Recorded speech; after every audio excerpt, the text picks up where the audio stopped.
நான் உங்க லியோ, இது உங்க சேனல் லியோ டாக். நான் ஒரு தம்பியை மீட் பண்ணேன். அந்த தம்பி ட்ரீட்மெண்ட்ல இருக்கிறான். 2 மாசம் கை குழந்தையா இருக்கும்போது திடீர்னு வயிறெல்லாம் பெருசாக ஆரம்பிச்சு. டாக்டர்ஸ் டெஸ்ட் பண்ணிட்டு அவனோட கல்லீரல் மண்ணீரல் வீக்கமா இருக்குன்னு கண்டுபிடிக்கிறான். உடனே பிளட் டெஸ்ட் பண்ணி பார்க்கறாங்க. பிளட் டெஸ்ட்ல அவனுக்கு தலசீமியா மேஜர் வியாதியை கண்டுபிடிக்கிறாங்க. இது ஒரு பரம்பரையா வரக்கூடிய ஒரு ஜெனடிக் டிசார்டர்.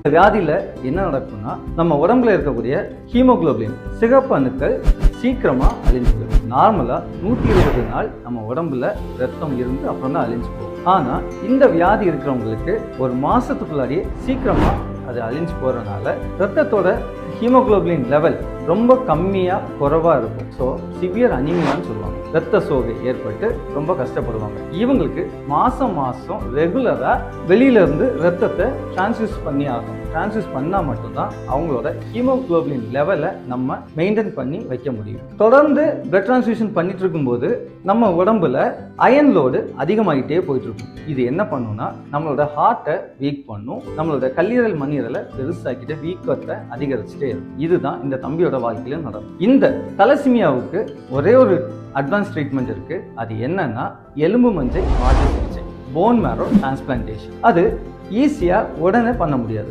அது பண்ணணும்னா கூட பிறந்தவங்க இருக்கணும்.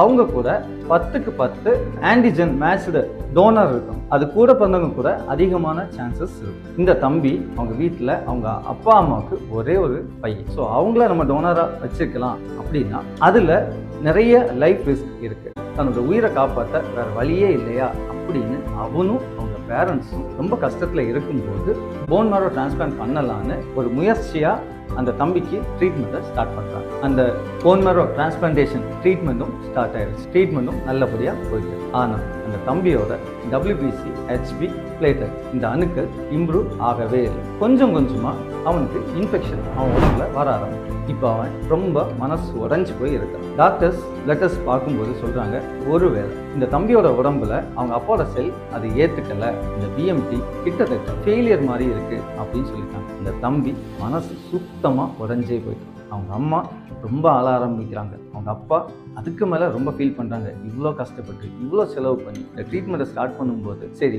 நமக்கு ஒரு விடிவு காலம் பிறந்துரும் அப்படின்னு நினச்சி பண்ணோமே, இப்போ நம்ம என்ன பண்ணுறது அப்படின்னு சொல்லி புலம்பி போய் இருக்கிறாங்க. ஒரு நாள் நான் அந்த தம்பியை மீட் பண்ணேன். அந்த தம்பி உட்கார்ந்து இருக்கும்போது அந்த தம்பி என் கையை பிடிச்சிட்டு அழ ஆரம்பிக்கிறான். எல்லா சின்ன பிள்ளைங்களும் வெளியில் ஓடி ஆடி விளையாடும் போது நானும் அது மாதிரி ஓடி ஆடி விளையாடலான்னு ஆசையோடு இருந்தேன் சார். 13 வருஷம் நான் வெளியில் போய் விளையாடினது கூட இல்லை. இந்த ட்ரீட்மெண்ட்டுக்கு அப்புறம் நான் ரொம்ப சந்தோஷமா ரொம்ப ஹாப்பியாக இருக்கலாம். என் லைஃப்பில் என் அப்பா அம்மாவை நான் ரொம்ப வேலைக்கெல்லாம் போய் காப்பாற்றலாம் அப்படின்னு நான் நினச்சிட்டேன். என் அப்பா கிட்ட ரொம்ப கெஞ்சி அப்பாவோட செல்ஸை அப்பா எனக்கு கொடுங்கன்னு சொல்லி நான் கேட்டேன். நான் இவ்வளோ ரிக்வஸ்ட் பண்ணி கேட்டனால தான் என் அப்பா அவர் தினமும் செயின் ஸ்மோக்கராக இருந்தார், தினமும் ட்ரிங்க்ஸ் பண்ணுவார். எனக்கு செல் தரணுன்றதுக்காக கிட்டத்தட்ட 6 மாதம் அவர் ட்ரிங்க்ஸ் பண்ணாமல் இருந்தார், அவர் ஸ்மோக் பண்ணாமல் இருந்தார். இப்போ எனக்கு இந்த போன் மேரோ டிரான்ஸ்பிளான்ட் ஃபெயிலியர் ஆயிடுச்சுன்னு நினச்சி அவர் மறுபடியும் இன்னிலிருந்து குடிக்க ஆரம்பிச்சிட்டாரு.